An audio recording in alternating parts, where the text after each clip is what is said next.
Hello friends, welcome to banking info channel. Banking info ఛానల్కు స్వాగతం అండి. ఈరోజు మనం లోన్ సెటిల్మెంట్, లోన్ క్లోజర్ గురించి తెలుసుకుందాం. లోన్ సెటిల్మెంట్ అంటే ఏంటి, లోన్ క్లోజర్ అంటే ఏంటి, ఇందులో ఏది ముఖ్యంగా బారోవర్కి ఉపయోగపడుతుంది? ఇలాంటి ఇన్ఫర్మేటివ్ వీడియోస్ కోసం లైక్ చేసి సబ్స్క్రైబ్ చేసుకోండి ఫ్రీగానే.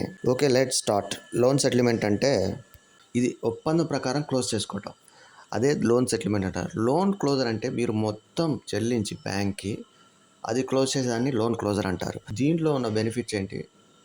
ముఖ్యంగా బారోవర్కి లోన్ క్లోజరే బెస్ట్ అండి. ఎందుకంటే లోన్ క్లోజ్ చేశారనుకోండి, మీరు బ్యాంకు మీ క్రెడిట్ స్కోర్ అంటే సిబిల్ స్కోర్ ప్రకారం ఏమీ చూపించదు. అంటే మీరు ఆటోమేటిక్గా ఫుల్గా పే చేశారు, మీకు క్లియరెన్స్ ఇస్తుంది.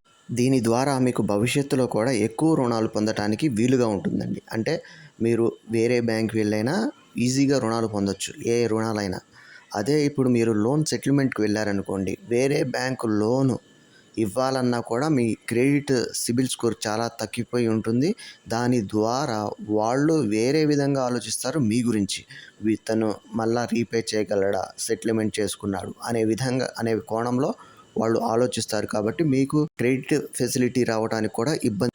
లోన్ సెటిల్మెంట్ ద్వారా మీ క్రెడిట్ స్కోర్ కూడా బాగా ఇంపాక్ట్ అవుతుంది, చాలా పడిపోతుంది.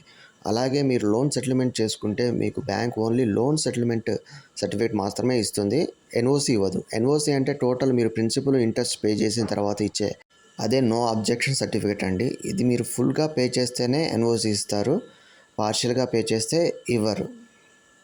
అలాగే సెటిల్మెంట్లో కొన్ని ఫీజెస్ అప్లికేబుల్ ఉంటాయి, కానీ లోన్ క్లోజర్లో మాత్రం ఎలాంటి ఫీజెస్ అప్లికేబుల్ ఉండవు.